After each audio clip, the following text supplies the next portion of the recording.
and welcome in to another episode of Heat of the Moment. My name is Micah. I am joined as always by my fellow host and friend Lino. And Lino, we were away for a while. There was a losing streak, there was a winning streak. We have a lot of fun and not fun things to talk about. But most of all, I'm glad to be back. Happy New Year. And to start off the new year on a happy note, Lino, what's going on with Bam? um, Nothing that feels super happy, if you ask me. I don't really know where to begin with what's going on with Bam, other than I try not to make excuses for players that aren't playing well, but when you like them, it's very difficult. So I kept watching, trying to find reasons that could explain why he's struggling so much on the offensive end. And there's not much of one I could come up with other than him maybe not looking as healthy as he has in the past, and knowing that he's had to sit out a few of these games to recover from previous injuries. That maybe gives us a little bit of further context as to, how hard it is to be a two-way player in that way. But overall, I don't think he would use any of those excuses. I think he wants to be playing a lot better, and it really comes down to smart decision making and just shot making overall. So I am at a weird crossroads with Bam because I don't know exactly what he's capable of doing to fix it. But I want to get your thoughts on the situation and your Yeah. feel. I should start by saying the Heat are 20 and 17. They're 3 games over 500. They're 5 and 5 in their last 10. They're 10th in net rating, 17th in offense, 6th in defense. So they're still better than we thought they'd be. I do want to say that for all fans because the next sections of this podcast might sound negative, but they're doing okay. So Bam and his struggles are something I've thought about a ton, just because it does feel like kind of a through line of the last, I would say, like month ish of the season. Probably there were some games early in December where he was scoring pretty well. And I think it comes down to a lot that Bam is playing out of position, I think is the simplest way to put it. Bam is a center and he is now playing power forward because we want Kalel on the court as much as possible and those two playing together. And that does positive things. But one of the drawbacks of it is it forces Bam to play power forward. Now, why does that hurt Bam's offense? It's because that also means most of the time teams are going to guard him with power forwards. So a lot of Bam's scoring, especially in isolation one-on-one against his primary defender, which this offense is pretty much all there is. There's no pick and rolls to get mismatches. His offense one-on-one against primary defenders, he used his speed. Most of the time, you think to different Celtic series, Bucks series, it's Daniel Tice, it's Brook Lopez, it's these guys that Bam has a foot speed advantage. He has the threat of the mid-range to get them to play on him a little bit, and then he's able to get by them. Well, now that has shifted. If you want to think of those same teams, it hasn't actually been the case this year, but instead of Daniel Tice on them, it's now Jason Tatum. Instead of Brook Lopez on him, it would now be Giannis Antetokounmpo. It's these guys that Bam is a good center, but he is undersized. He's really power forward sized, and it's amazing he's able to be a successful center.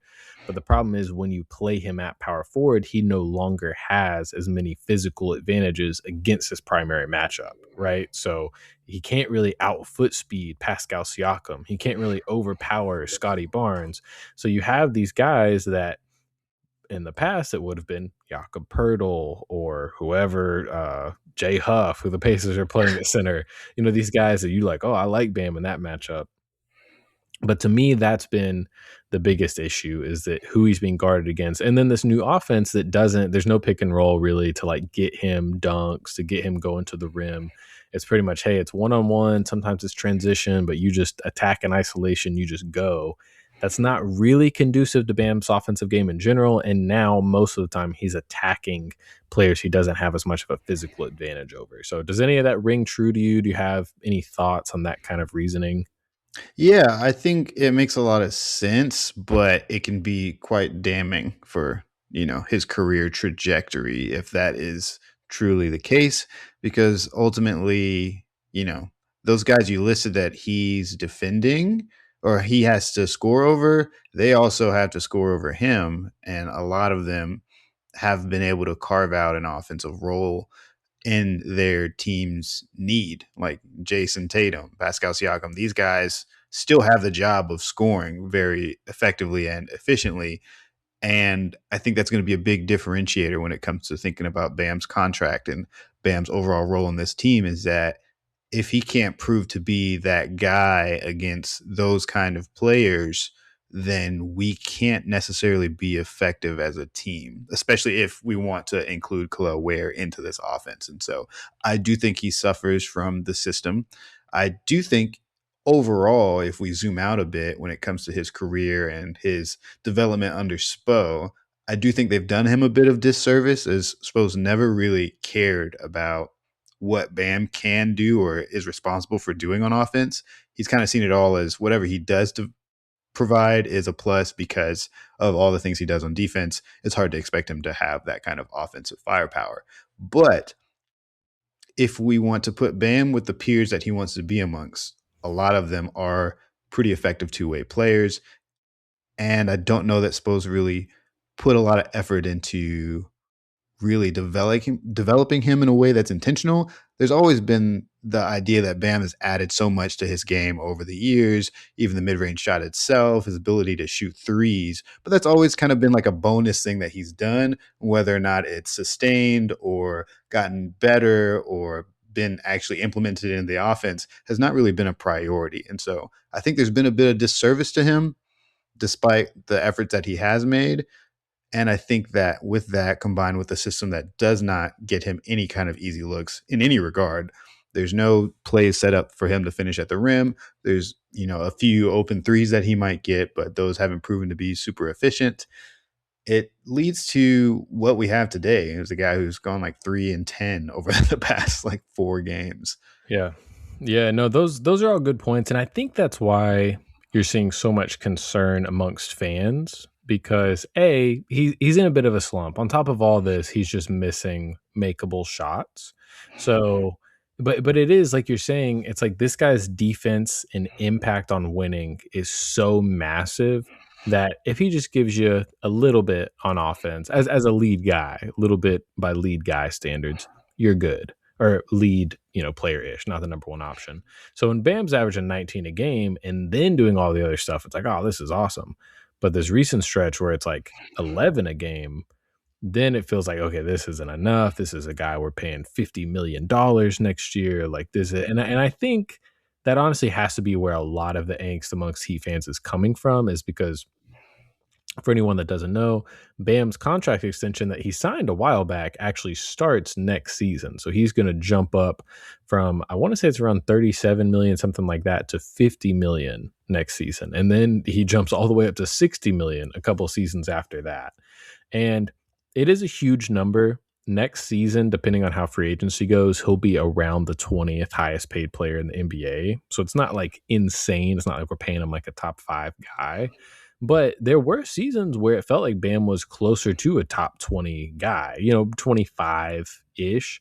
This season, it feels like, I mean, it's, all these things are subjective, but it feels like most people probably wouldn't have him in the top 30. And this is coming off of last season where at least for the first couple months, it was really a struggle. So I know you and I are both big Bam fans. And so this could sound like excuse making, but we are trying to, take a serious look at kind of what's going on, what are things that can maybe be done to fix some of this. I think it's tough because a lot of this conversation you can't really have without including Khalil Ware's emergence within it, because the simple solution, if Khalil Ware was Myers Leonard, would just to be like, well, put the other center on the bench and play Bam at center again.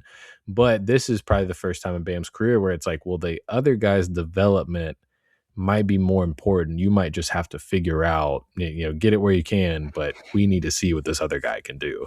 Yeah, which for me, and I'm also a big Ware fan. I love both of these players a lot. I am heavily invested in the development and projections for Khalil Ware. He's been awesome this year. It has been a bit of an emergence, but I don't think he's actually been playing super well over the past month. Like, I thought he had some good games that are sprinkled in there. You can definitely see the glimpses of real tough stuff in there, but he certainly has not been good over the past week. And he's honestly had the same problems that Bam has had in regards to the offensive side of the ball.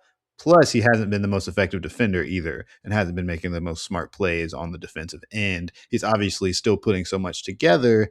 And it kind of reminds me of, Cam Newton's monologues about what you can get away with as a young player, as a rookie. And you can see two clear contrasts where you can get away with so much being Khalil Ware in your second year, making the same mistakes. But Bam being in his eighth, ninth season, like it's not so fun anymore.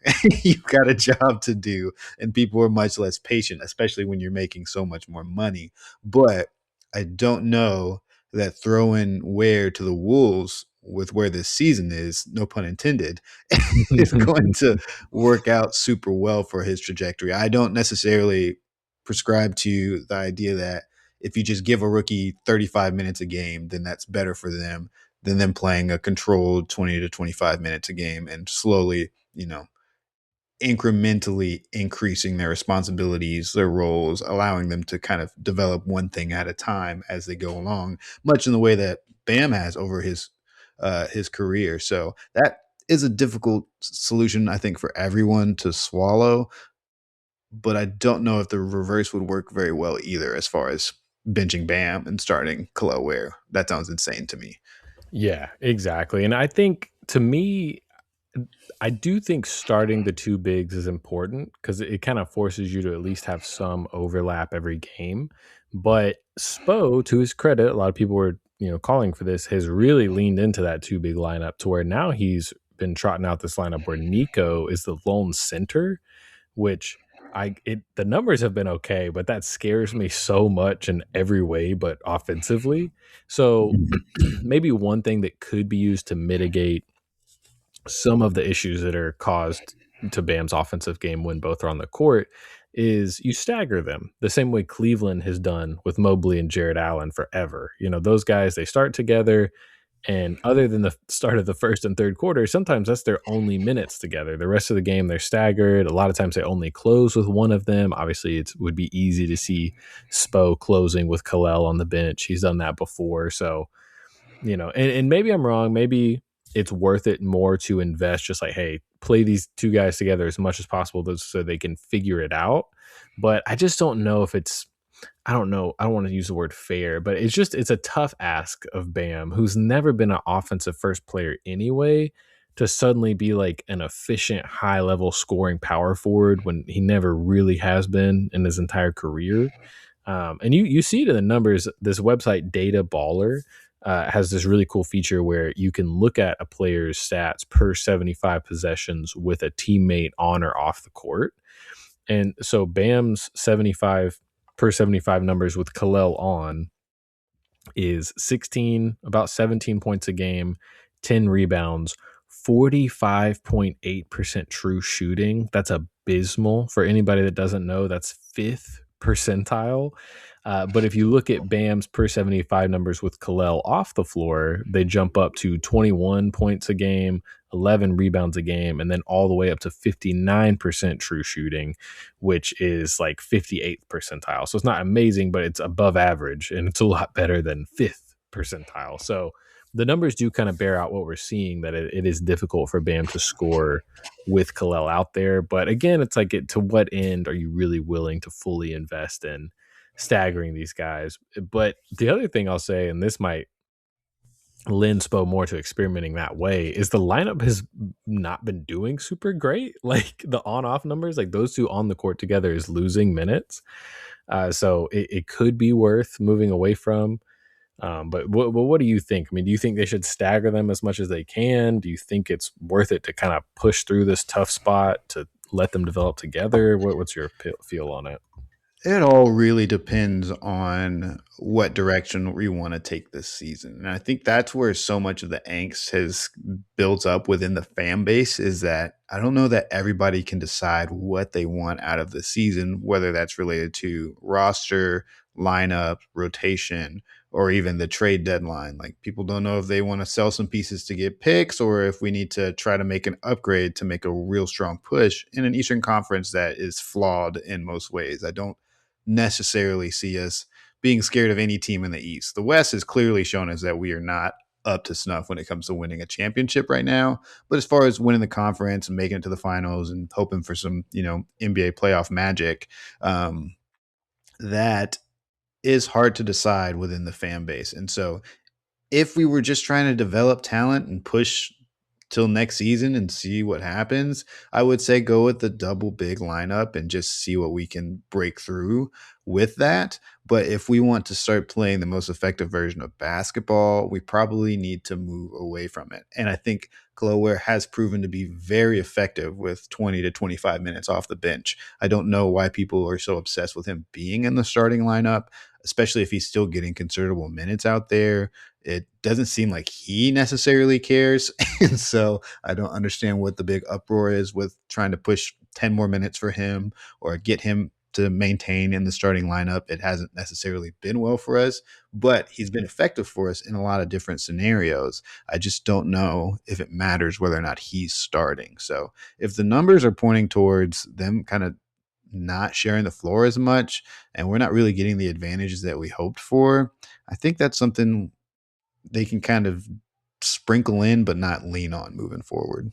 Right. Yeah. And everybody loves the rebounding, which I get. There's been a lot of good stats about how well Bam and Khalil are at rebounding, but the defensive rebounding has never really been an issue when Bam's on the court. So it's not something where I feel like we'd suddenly be getting beat up on the offensive glass.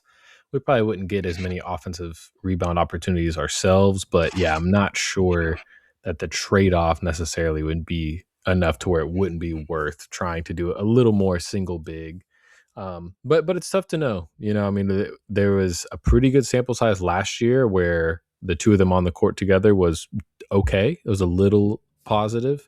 This year, it's pretty far in the negative. But again, there's a lot of different reasons that could factor into that. So it's gonna be tough. I see people saying like, oh, they need to get Bam like a playmaker. They need to get Bam like a real point guard to set him up and things like that. But I'm like, I think that applies more to whoever the center is. But as long as Khalil's on the court, that will be the center. That will be the person being guarded by the other team's center. So even if the Heat go out and trade for Trae Young, like, yes, that helps the offense. But I don't know how that immediately helps Bam necessarily. Mm-hmm. But that's a separate conversation. But yeah, I think it's just playing with another big, playing with limited shooting. We've said that all season, but man, Anthony Edwards yesterday, Davion Mitchell might as well not been on the offensive end if he didn't have the ball. Ant was all the way at the nail, helping on defense, showing hands. And it just makes it hard for these guys to operate when they're already, other than Norm and Tyler, not like high level offensive players. And then to Mm-hmm. also throw them in a disadvantageous offensive ecosystem where there isn't a lot of spacing. It's just a lot to ask for these guys. Yeah. And they're streaky, which has made it difficult because we've seen them have flashes of just pouring it on. We've had what, five of our best offensive performances in Heat history this season in Mhm. regards to how many points we can score. So with that, it can be very jarring when you see Davion Mitchell go, what, 1 for 5 from three. Or no, he went 0 for 4. Khalil went 1 for 5, and everybody in general shot poorly. I think we shot 32% from three in that last game, and that can be difficult to comprehend when we just scored like 145 points a week ago. Right. So yeah, Yeah. it's weird to see where we are in the offense.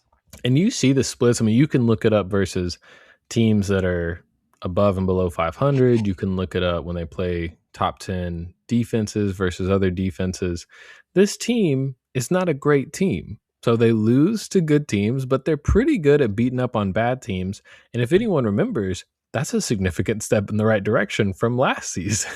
So it's tough, but they have a positive net rating. Their defense is still really good. Their offense is improved. It's been really good at certain points of the year. I think it's 17th now, which isn't great, but it's a lot better than it was. So there's things that are positive, but I think the microscope of direction, I think, is making everything just more pressurized no matter what this team does. Cause it's like, okay, well, yeah, congratulations, they're the sixth best team in the East. Where are we going? It's like, oh, they're the ninth best team in the East. What does that get us? It really seems like everybody wants a direction, and you just can't have that immediately. We'll talk about the deadline a little later, but you can't just manufacture a sudden direction other than selling off all your good players, which everybody looks at like Oklahoma City. It's like, yeah, that was awesome, but Utah did that same thing with Donovan Mitchell and Rudy Gobert, and I mean, Keontae George is good, but like,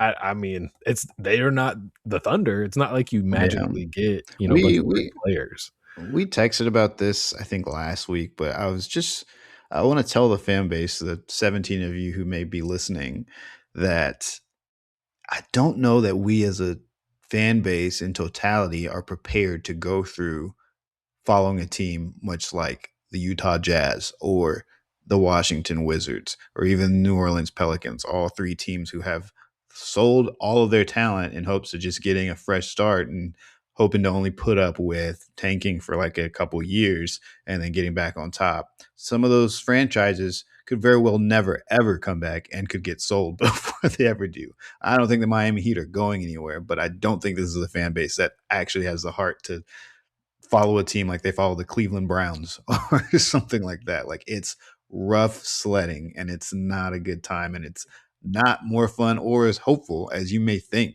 Like, the Yes, OKC situation is not normal. That is an anomaly. yes, that's a great point by you. If you are this bothered about them being mediocre, I don't think you could handle them being terrible. I think that's what I would say to those fans. I was like, if Yeah, this, it's like we have a positive record and you yeah, are pulling your hair out. You do not want to win 10 games a season. Like, no, it's just that's not going to that's work. exactly right. So the other significant thing that happened, we're recording this on the 7th. So last night, the January 6th game against Minnesota, is Tyler Hero returned.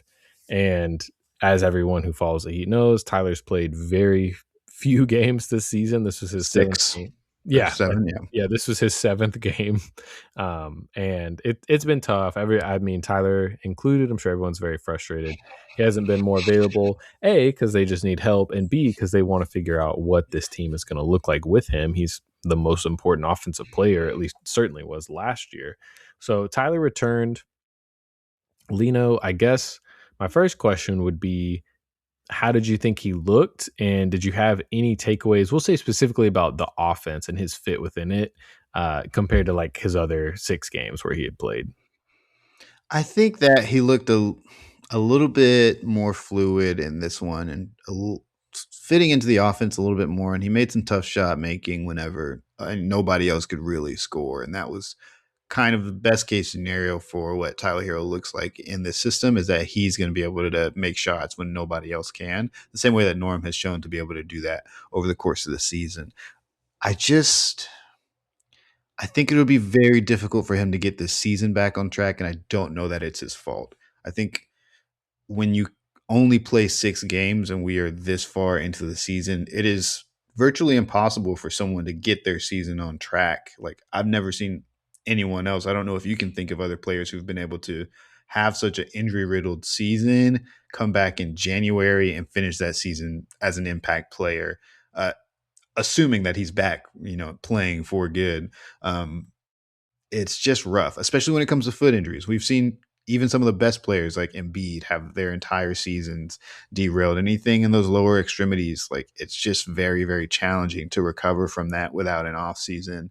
And we've seen how great Tyler can be when he has the full flow of the season behind him. Last year he was incredible and he played the most games ever. And I think that compounds upon itself when you can get into that rhythm throughout the season. Because as we started the season, I kept expecting him to fall off last year, but he just kind of continued to build upon that.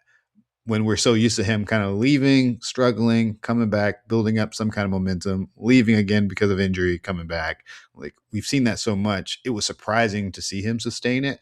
But now that we see him back in this injury cycle again, I feel like I can pinpoint that has a major effect, not only on his mental psyche, but his ability to keep up with the flow of the offense. And yeah, it's just been difficult because he has these flashes of how clearly talented he is on offense. He can absolutely, put a guy on skates at times and make some really tough shots. But overall, the offensive impact is not where it needs to be to make a huge difference for us right now. And I think there's a lot of frustrating circumstances just with the rotation and his availability that kind of could be a death knell at any point in time, especially as we approach the trade deadline. It could be a situation where, had things not been so confusing, it could be great. But given how things have played out, it may be in everybody's best interest to consider other options. So that is where I'm at with Tyler. I don't really know how I feel just yet. And it's hard to when you're going off of 7 games. But was there anything that you saw in that game last night that, moved you one way or the other? Yeah, I think on one hand, I agree with your sentiments that it's just so frustrating to see him struggle with his health again. And for him, I'm a fan of Tyler. I really enjoy, Same. watching him. So I know it's got to be super frustrating for him. But yeah, last year when he played the 77 games, you always want the outlier to start the trend. You want to be like, oh, that Mhm. was the year he just. But it seems like it was more of an outlier, and the norm is missing more games, unfortunately. So with that in mind, I think the first time he came back, because we all knew going into the season he was going to be out that time, it was like, okay, we're waiting. Wait till we get Tyler back. The second missed or the second absence where he had the toe injury, that to me felt more like, I don't know where your place is when you come back. And again, I'm probably projecting some narrative stuff here, but it also kind of felt like the team was like, all right, it's us. Like Mhm. it's us. We just got to play how we play, figure it out from there. I think you could extrapolate that to Spo not starting him. He came off the bench, and the only good stretch the whole game for the second Minnesota game was that starting stretch, or the starting five that's used to playing with each other. So, but with all that in mind, I think he could help this team. This team needs offensive help. Yes, he struggles defensively. I think that'll get better. Like, I think Tyler comes back and scores so well. You're like, oh, he's 100% back. Why is he getting destroyed on defense? But like, Tyler could score pretty well if he was injured, I think. But defense is always Mhm. going to be what it takes time for him to kind of get back to. So that'll take time. Yes, it looks bad right now, but I think it could get better. I've seen him be more impactful on defense than he is right now. But the the concern I have more is I don't think this offense is a great fit for him. Not a hot take. A lot of people have said that, but from my own eyes, that really crystallized yesterday. And what it really showed me was Tyler, and really any star player, the best thing you can do for your team is demand two on the ball from the defense, right? They're like, listen, we're so afraid of you hurting us. We have to send two at you, get the ball out of your hands. Well, for a team like the Heat, that's magic, because they then, all these limited offensive players on this roster then are working 4-on-3. They have all these, pass cut, all these opportunities to score in more advantageous positions. Well, Tyler last year got two on the ball a lot in the pick and roll. And he had growing pains with it, but really by the end of the year had really gotten a lot better at handling, getting trapped, or hedge and recover, whatever defensive coverage was being thrown at him. Well, in this new offense, and he did run the most ball screens of any Miami Heat player yesterday. I saw that from Cooper Moorhead. That was a great tweet, great fun fact. But even though it was like 12, it was like not a lot. So you see most of the time Tyler brings it down. He kind of gets into his bag. He's attacking his defender, and the rest of the defense does not shift. So Tyler is attacking Mike Conley. I think he got an and one on this play, but he's driving at him. He tries to cross him over. He doesn't really move Mike Conley. This is old Mike Conley, by the way. And then he's like doing the Euro step kind of crossover over to one side. He's getting fouled, and then he shoots. But what stood out to me on that possession is, if you freeze frame it, the Wolves have their worst defender, Mike Conley, on Tyler Herro, and no help is coming. So I'm like, okay, this is an isolation offense, but it's also drive and kick offense. It's somebody gets in the paint, they have to help, and then we spray out.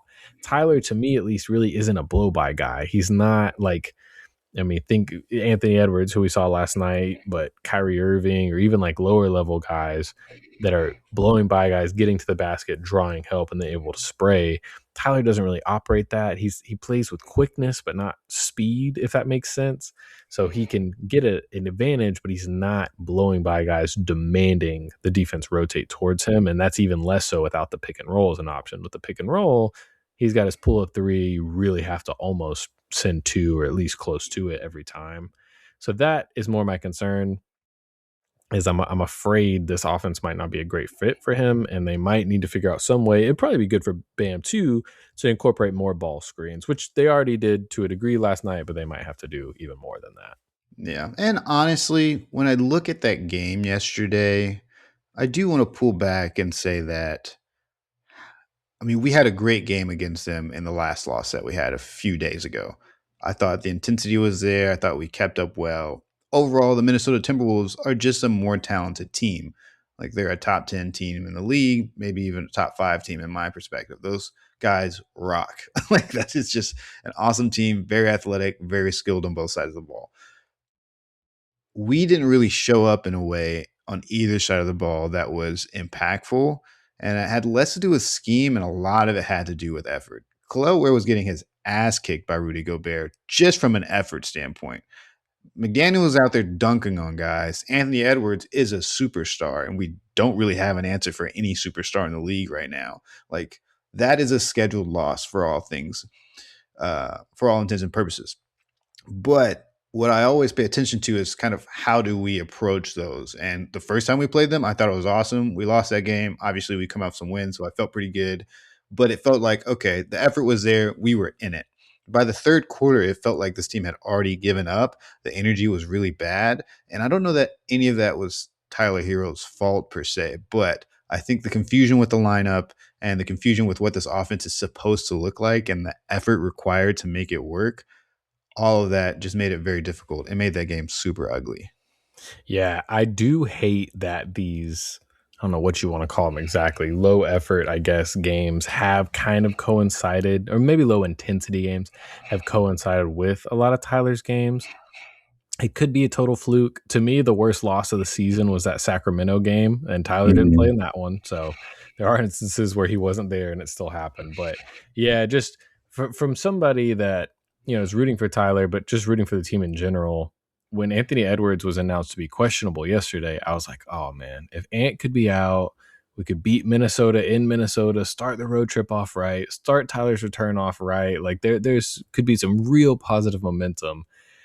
And then we sure enough lost real bad. And it feels like everything just kind of went out the window. So Yeah. a lot of negativity. Tyler's a very skilled offensive player, and he'll figure it out. We've said that from when he got hurt. It's like he'll figure out his way to work in this offense. I think he'll probably take more threes and drives. I think they'll run more pick and rolls for him. They're doing a lot of double screen stuff for him yesterday that was working well. So they'll as long as he's available enough, they'll figure out the marriage of that.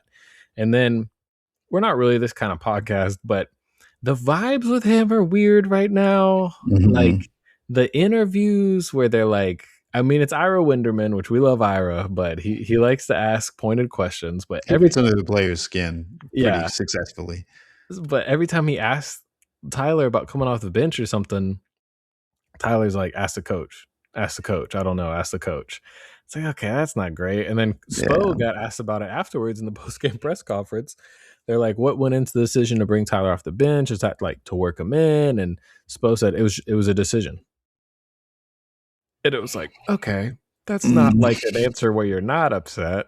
So it could be so easy just to be like, hey, we're working them back in, minutes restrictions. So you have so many ways to show this as not a train wreck. And Spo just couldn't lie. Like he doesn't have that bone in his body. I think speaks to like there's some hurt feelings behind the scenes, not like to any kind of like Jimmy level. It's egos, it's basketball. It's the NBA. It's not crazy, but yeah, I do. I mean, I think Tyler will probably start sooner rather than later.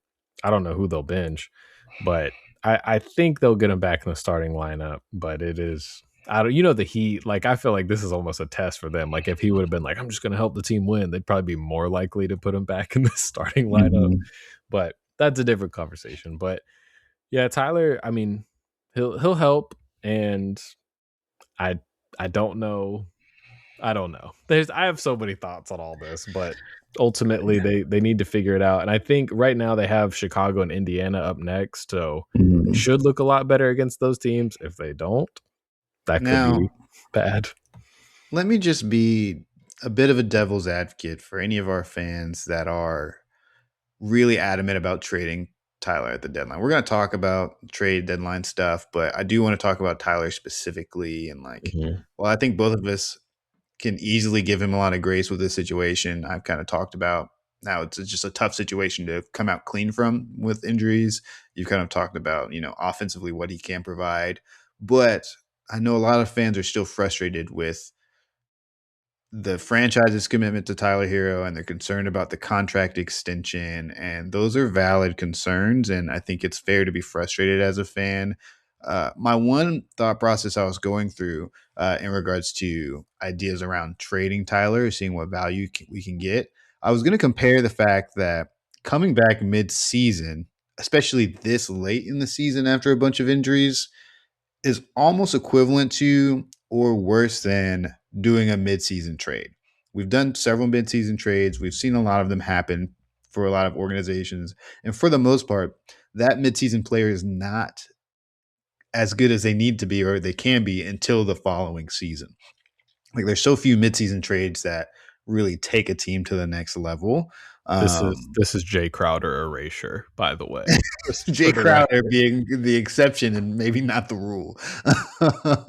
But with that being said, if that, I think most fans would wonder that if that is the experience we're going to have by just implementing Tyler Hero into the rotation, why not take a swing on a cheaper player, package him for a better player, or bring somebody in and also bring in some assets of some kind?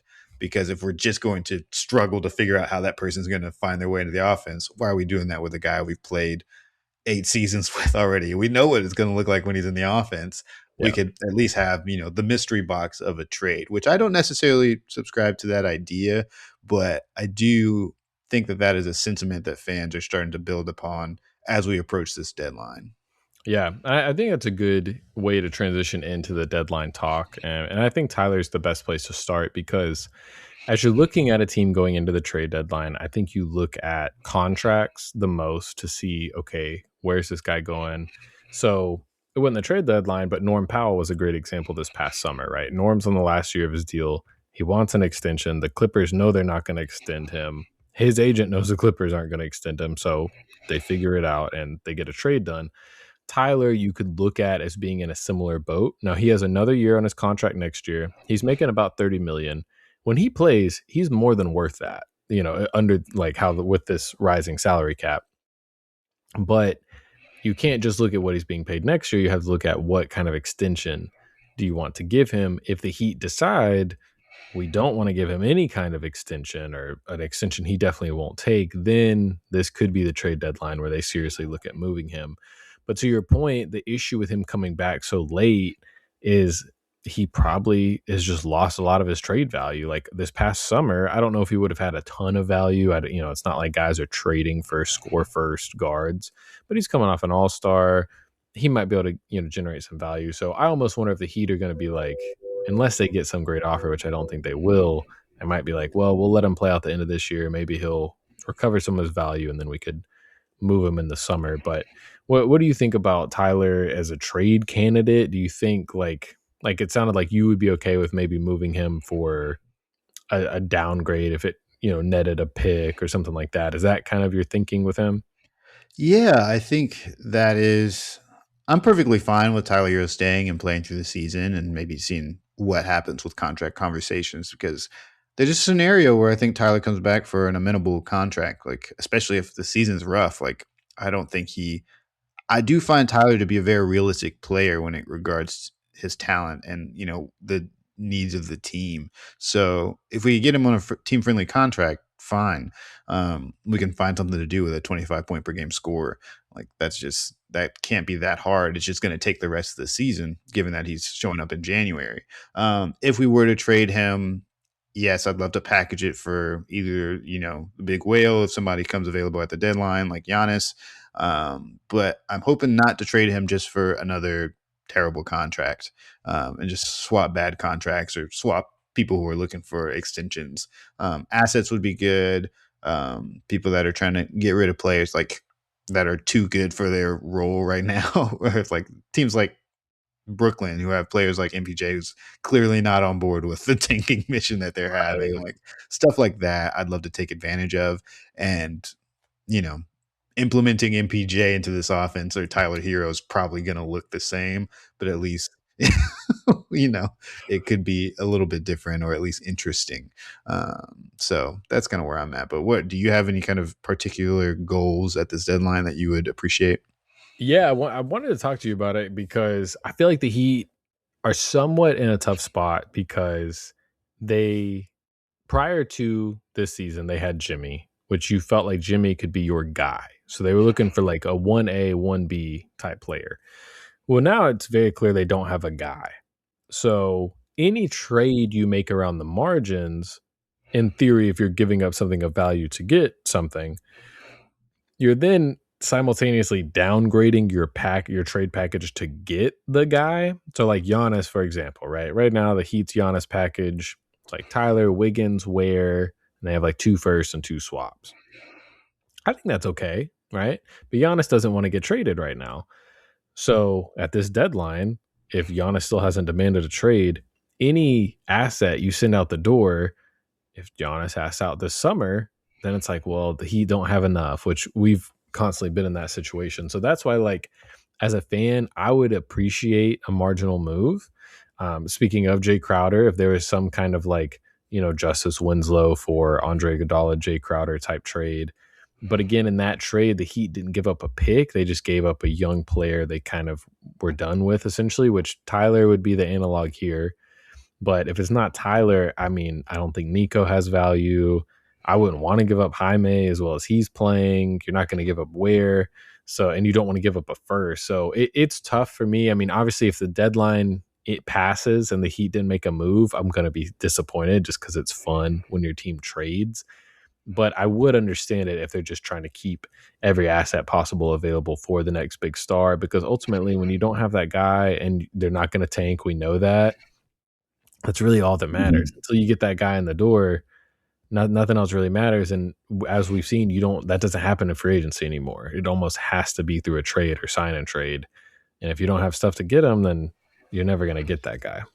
Yeah, it's true. It's quite the conundrum to be in, and if I had to bet, I'd bet we don't make a move this season, especially with how it doesn't really look like there's a market for demanding trades right now. Like I think there's Trey Young who's trying to figure something out. I would hope that we don't trade for Trey Young, but if it happened, I mean, fine. I think him and Tyler are practically identical with, a few variances when it comes to skill set. And, Trey was a second pick in the draft, first pick in the draft. I think he's He's like fifth. Yeah.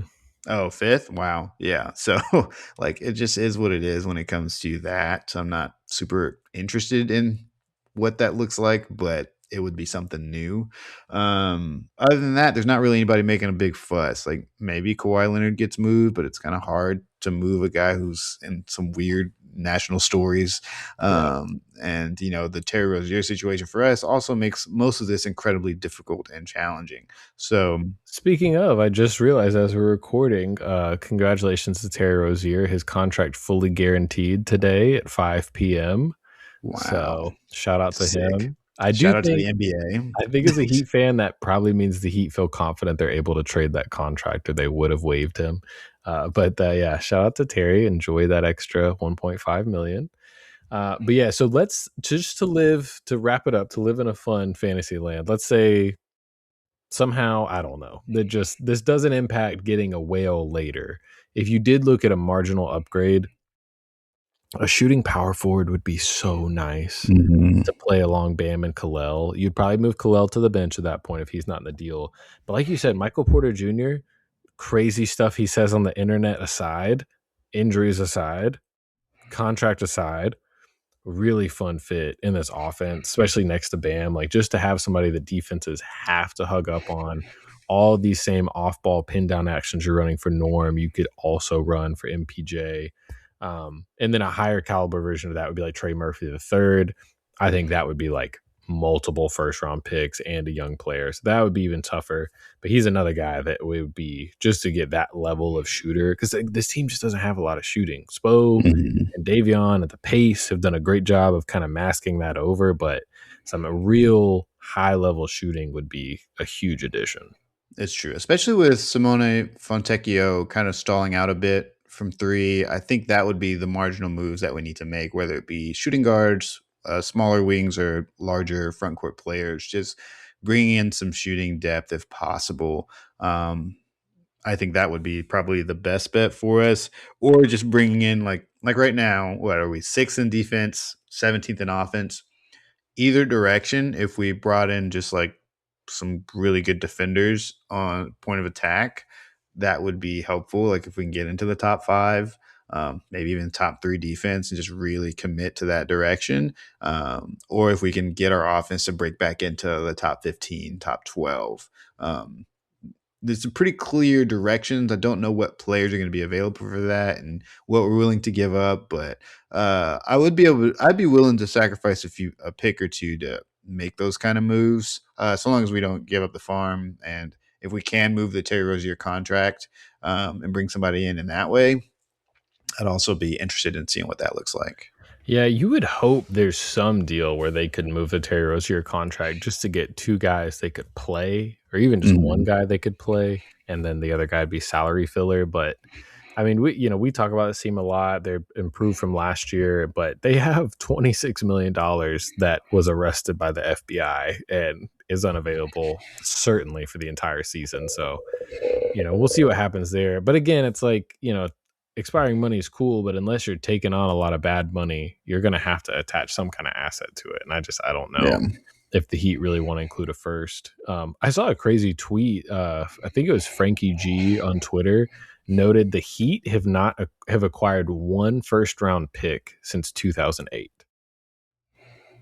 I was like, whoa, almost 20 years. And it was the Jimmy trade. It was Jimmy I was basically about to made think. I was them. like, Yeah. yeah, I was like, I think that was that really the only one. But then, yeah, I don't know any other. I mean, we've I never can't, really traded players away at their peak. Like, it's not no, a we're always thing that the buying. Heat franchise do. We're a buying team. We're not a selling team. And when we are a selling team, it's usually very reluctantly. Like, we Yeah. don't want to be selling these players. Yeah. And it's like, it's tough too because you could look at like the Goran Dragic trade when it happened. I think they gave up two firsts for Goran and they were pretty middling for most of his prime. So you could look at that and be like, what a waste. But then when Jimmy got here, if anyone remembers, in 2020, Goran was the best scorer on the team until he got hurt in the Mhm. finals. So I know it's hard for fans to get or it's easier for fans to get caught up in the moment right now, like, oh, one marginal move isn't going to make a big difference. Or if you don't have the guy, it doesn't matter. I know I said all those things too, but it is important to remember that sometimes it's the move before the move before the move that could set up some positive things in the future. So maybe something fun will happen. Sounds like Trey Young's going to be a wizard, so I don't think that's going to happen, which I think is probably for the Sick. best. We don't run any pick and roll, so that would be weird to trade for him. I don't think Anthony Davis makes sense. Um, I don't think Ja makes sense. Yeah, we'll see. We'll see. But I beg to differ on the AD front, but well, neither here nor there. you a Zion guy? Yeah, I'm a Zion guy. I would take any of these bigs. I would take Embiid if they were trading Embiid. Like, I just fuck it. Let's just have a giant team. That's Like that fair. would be more interesting to me than trading for like one of these guards that are just maybe slightly better than Tyler Hero. Because I was like, we've seen the archetype of a guy who can score that can't defend. That's a bit No, undersized. Like it's just not interesting. I would yeah. love to see Bam and AD play together. It was awesome in the Olympics. Embiid and Bam, Embiid and Ware, Ware's probably in all those trades, but I'd love to see it. Sign me up for Bam at center. I don't want any of these double center lineups. I can't do it anymore. And Kalel can shoot. That's the other thing. It's not even like we're playing two non-shooters. At least Kalel could shoot. But Yeah. anyway, that's the trade deadline. Sorry, it's so depressing. But Yeah, I can't really come up with a guy that makes a ton of sense for the Heat. Oh, the last thing, selling at the deadline. If we move through the deadline, we don't acquire any players.